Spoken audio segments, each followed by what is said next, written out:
மகாத்மா காந்தி தேசிய வேலைவாய்ப்பு திட்டம் அந்த மாதிரி ஏதோ அந்த மாதிரி உள்ள பேர். இப்போ விக்ஷித் பாரத். விக்ஷித் பாரத்னு என்ன, நமக்கு வந்து வளர்ந்த நாடு.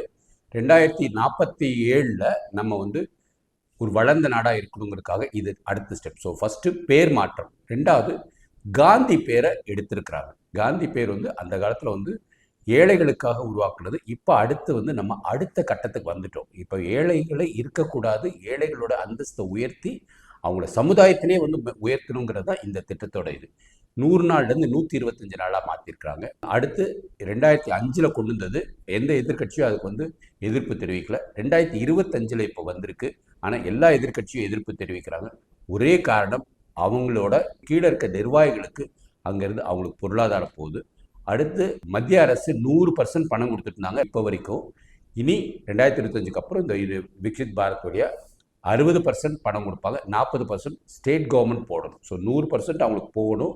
அதை 60-40% மாற்றிருக்கிறாங்க. முன்னாடி யாருக்குனாலும் அது கொடுக்கலாம் அப்படின்னு வச்சுருக்காங்க. இப்போ வந்து வளர்ச்சி திட்டமாக மாற்றிருக்கிறாங்க. அந்தந்த ஏரியாவில் இருக்க கான்ட்ராக்ட் எடுக்கிறவங்க, ரோடு போடுறவங்க, இல்லை மருத்துவமனையில் இருக்க சில வேலைகள், படிப்புக்கு ஸ்கில் டெவலப்மெண்ட், இந்த மாதிரி சமுதாயத்தை உயர்த்துற மாதிரி உள்ள ஸ்கீம்ஸ்க்கு நீங்கள் யூஸ் பண்ணணும்.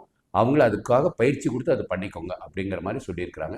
It is a developmental, it's a growth ரிலேட்டடாக மாற்றிருக்கிறாங்க. முன்னாடி it was just feeding the poor, empowering the rural women and rural unskilled persons, அதை தான் இப்போ கொண்டு வந்துருக்காங்க.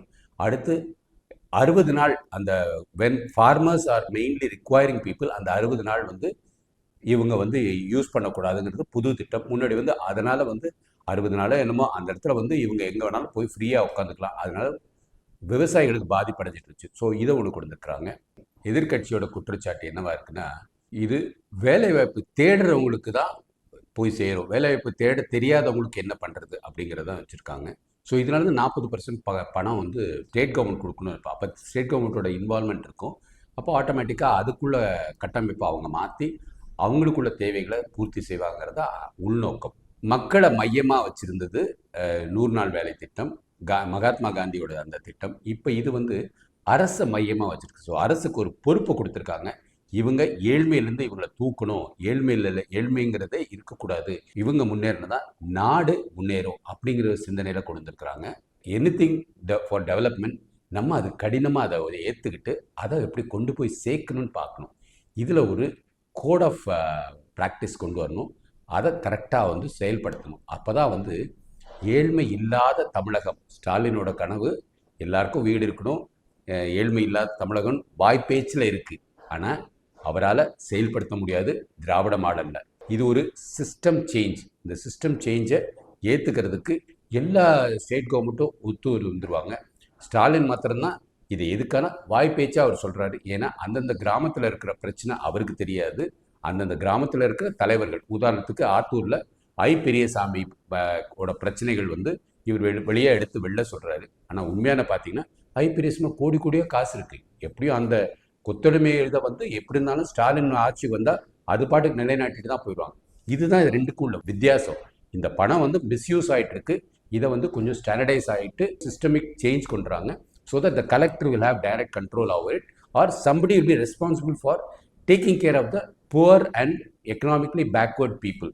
So idea is good. How central government and state government are working together to implement it. Please உங்களோட கருத்தை இதில் போடுங்க. இதுதான் இந்த ரெண்டுக்கும் உள்ள வித்தியாசங்கள். இதை பற்றி இன்னும் நிறைய வாதங்கள் வரும். அதை பார்க்கும்போது உங்களுக்கு புரிஞ்சுக்கணும் அப்படிங்கிறதுக்காக தான் இது மெயின் திங். எனக்கு பிடிச்ச 3 பாயிண்ட் இதில். ஒன்று, ஸ்டேட் கவர்மெண்ட் வந்து ஒரு 40% கொடுக்கணும். அப்போ அவங்களுக்கும் அதில் பங்கு இருக்குது. ரெண்டாவது, இந்த விவசாயிகளுக்குள்ள 60 நாளில் அவங்களுக்கு இந்த வேலை கிடைக்காது, நீங்கள் உங்கள் ஊரில் இருக்க விவசாயிகளுக்காக வேலை செய்யுங்கிறது 2. மூணாவது, இதை வளர்ச்சி திட்டமாக மாற்றிருக்கிறாங்க. இது 3மே ரொம்ப வரவேற்கத்தக்கது. உங்கள் கருத்து என்னன்னு பதிவு போடுங்க. வாழ்க பாரதம், வளர்க இளைஞர் சமுதாயம், ஒளிரட்டும் தமிழகம்.